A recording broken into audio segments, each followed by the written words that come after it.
Et encore une fois, on a un air de déjà-vu. Le gouvernement Ford change d'idée quant au nombre d'élèves dans les classes. Cette fois, c'est dans la foulée des négociations avec les enseignants pour renouveler leur convention collective. On en discute avec Mathieu Simard.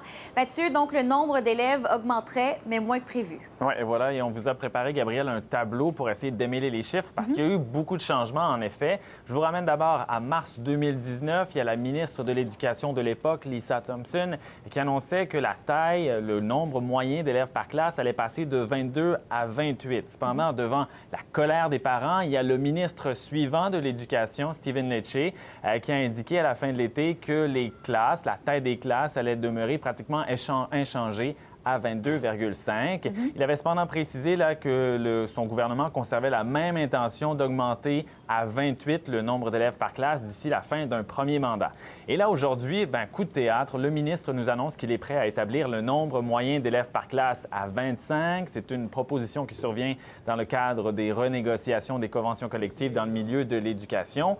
Et il faut comprendre que c'est une proposition qui survient alors que les négociations fondues sur place, on piétine. Il y a de grands différends qui existent encore entre les deux parties, entre le gouvernement et les enseignants. D'un côté, le gouvernement voudrait maintenir l'augmentation salariale maximale annuelle à 1 par année. Cependant, les enseignants voudraient obtenir le double. Alors, je vous laisse tout de suite écouter le ministre de l'Éducation. We're prepared to make that move. We're prepared to make that enhancement. And my hope is that the union will see it for what it is, which is a major step forward, a significant enhancement, a reduction in classroom sizes, and a step towards a voluntary settlement.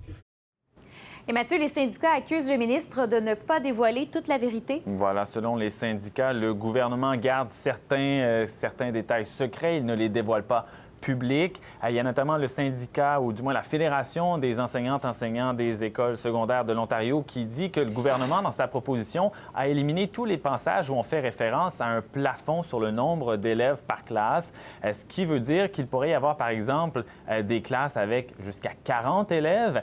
On maintiendrait quand même un nombre moyen à 25 élèves par classe. On peut tout de suite écouter ce représentant syndical.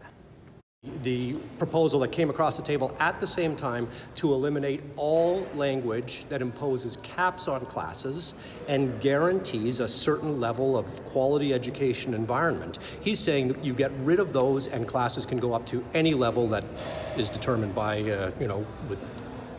within a school. Et Gabriel, la nouvelle proposition du gouvernement n'empêche pas le fait qu'il va falloir retrancher des postes d'enseignants jusqu'à 5 000. Ça, c'est selon le syndicat. Merci, Mathieu. Je vous en prie.